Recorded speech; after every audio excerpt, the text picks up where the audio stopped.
ನಮಸ್ಕಾರ ಸ್ನೇಹಿತರೆ. ಗುರು ಪರಂಪರೆಗೆ ತಂದೆ ತಾಯಿಗಳಿಗೆ ಹೊಂದಿಸುತ್ತಾ ನನ್ನ ಈ ವಿಡಿಯೋ ಪ್ರಾರಂಭಿಸ್ತೇನೆ. ಸ್ನೇಹಿತರೆ, ನಮಗೆ ಸಂಸ್ಕಾರ ಇರಲೇಬೇಕು. ಯಾಕಂದರೆ ನಮ್ಮ ಪೀಳಿಗೆಗೆ ನಾವು ಏನಾದರೂ ಆಸ್ತಿ ಮಾಡಬೇಕು ಅಂದರೆ ಸಂಸ್ಕಾರ ಒಂದೇ ಮಾರ್ಗ. ಅದರಲ್ಲೂ ಇತ್ತೀಚಿನ ದಿನಗಳಲ್ಲಿ ಅದು ತುಂಬ ಅವಶ್ಯಕವಾಗ್ತಿದೆ. ಏನ್ರಿ, ನಮ್ಮ ಮಾಧ್ಯಮದಲ್ಲಿ ಬರೋ ವಿಡಿಯೋಗಳಲ್ಲಿ ನಮ್ಮನ್ನು ಪ್ರಚೋದನೆ ಮಾಡೋದೇ ಹೆಚ್ಚು. ಒಳ್ಳೆಯದು ಕಡಿಮೆ, ಕೆಟ್ಟದ್ದು ತುಂಬ ಆಗ್ತಿದೆ. ಹಾಗಾಗಿ ಈ ವಿಡಿಯೋ ಮಾಡ್ತಾಯಿದ್ದೀನಿ.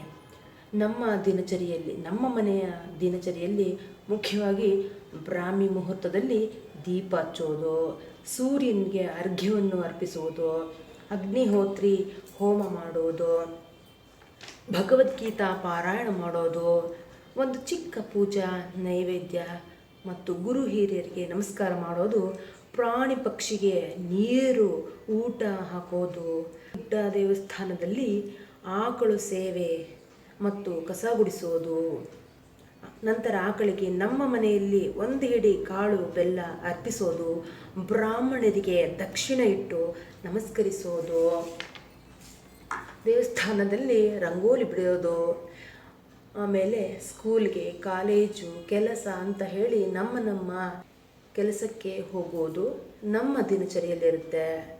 ಸ್ನೇಹಿತರೆ, ಭಗವದ್ಗೀತೆ ಪಾರಾಯಣ ಮಾಡ್ತಾ ನನ್ನ ಮಕ್ಕಳಿಗೂ ಹೇಳಿಕೊಡಲು ಪ್ರಯತ್ನ ಮಾಡ್ತಾಯಿದ್ದೀನಿ.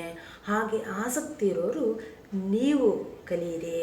ಮತ್ತು ಅಲ್ಲಿ ನನ್ನ ವಾಟ್ಸಪ್ ನಂಬರ್ ಇರುತ್ತೆ. ನಿಮ್ಮ ಪ್ರಶ್ನೆಗೆ ನನ್ನ ಉತ್ತರ ಇರುತ್ತೆ.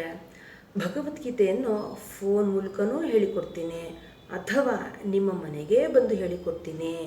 ಇದ್ರ ಜೊತೆಗೆ ಏನಾದರೂ ನನ್ನಿಂದ ಅಳಿಲು ಸೇವೆ ಇದ್ದರೆ ಹೇಳ್ಬೋದು. ಆ ದೇವರು ನನಗೆ ಈ ಚಿಕ್ಕ ಸೇವೆಯನ್ನು ಮಾಡೋಕ್ಕೆ ಕರುಣಿಸಿರ್ತಾನೆ ಸೇವೆಗಾಗಿ. ಅದಕ್ಕೆ ನನ್ನ ಪ್ರಯತ್ನ. ಅದಕ್ಕೋಸ್ಕರ ನಿಮ್ಮಲ್ಲಿ ಕೇಳ್ಕೊಳ್ತಾ ಇದ್ದೀನಿ, ದಯವಿಟ್ಟು ಈ ಪ್ರಯತ್ನದಲ್ಲಿ ನೀವೆಲ್ಲರೂ ಭಾಗಿಯಾಗಿ ಅಂತ. ನಮಸ್ಕಾರ.